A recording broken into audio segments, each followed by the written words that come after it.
রাজধানীর কারওয়ান বাজারে জনতার হাতে আটক হয়েছেন সাংবাদিক মুন্নী সাহা। জানা গেছে, কারওয়ান বাজারে সবজি কিনতে গিয়ে জনতার তোপের মুখে পড়েন এ সাংবাদিক। দেশের জনপ্রিয় সাংবাদিক হওয়া সত্ত্বেও জুলাই আন্দোলনে তার নীরব ভূমিকা প্রশ্নবিদ্ধ করেছে। শেখ হাসিনা সরকারের তোষামোদে লিপ্ত ছিলেন তিনি। শুধু তাই নয়, সাংবাদিকতা ক্যারিয়ারে খুব অল্প সময় ব্যাপক জনপ্রিয়তা পাওয়ার পর থেকেই জড়িয়ে পড়েন নানা বিতর্কিত সব কর্মকাণ্ডে। বিডিআর বিদ্রোহ নিয়ে অপপ্রচার, সাগর রুনি হত্যাকাণ্ডে নীরব ভূমিকা সহ টক শোতে অতিথিদের ডেকে এনে হেনস্থার অভিযোগ রয়েছে তার বিরুদ্ধে।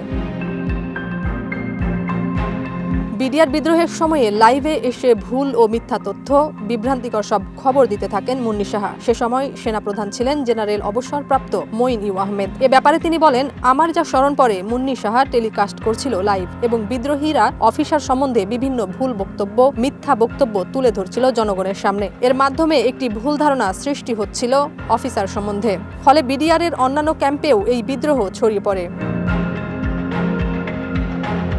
মাহফুজ আলমের দ্বিতীয় টেলিভিশন চ্যানেল এটিএন নিউজের বার্তা প্রধানের দায়িত্বে ছিলেন মিশুক মনির। তার প্রস্থানে মুন্নী সাহা হাল ধরেন চ্যানেলটির। তারপর থেকে তিনি সবচেয়ে বিতর্কিত সব কর্মকাণ্ডের জন্ম দেন। বিভিন্ন বিষয়ে সাক্ষাৎকার দেয়া ব্যক্তিকে হেনস্থা করার চেষ্টা করেন বলে অনেক মহল মনে করেন। অভিযোগ উঠে তার বিরুদ্ধে হলুদ সাংবাদিকতার। শুধু তাই নয়, সাগর রুনি হত্যাকাণ্ড নিয়ে এটিএন নিউজ ও মুন্নী সাহার ভূমিকা ছিল নাটকীয়। একজন টিভি রিপোর্টার হিসেবে হঠাৎ করে কোটিপতি বনে যান মুন্নী। একটি সূত্র থেকে জানা গেছে, মুন্নী সাহার ঢাকাতে 12টি ফ্ল্যাট রয়েছে কারি টাকা। সামান্য সাংবাদিকতা করে কিভাবে এত টাকা অর্জন করেছেন সে তথ্য এখনও অজানা।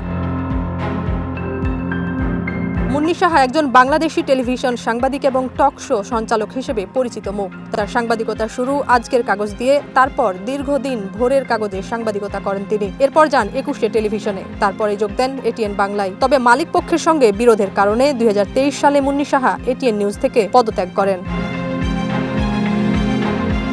হেফাজতে ইসলাম, জুলাই গণ অভ্যুত্থান নিয়ে মুন্নী সাহার মতো একজন সাংবাদিকের চুপ থাকা ছিল রহস্যজনক, যা জনগণকে ভাবিয়েছে। গত জুলাই-আগস্টে ছাত্র জনতার আন্দোলনে রাজধানীর যাত্রাবাড়িতে শিক্ষার্থী নাঈম হাওলাদার নিহতের ঘটনায় একটি হত্যা মামলা হয়েছে তার নামে। তার ব্যাংক অ্যাকাউন্টও জব্দ করা হয়েছে।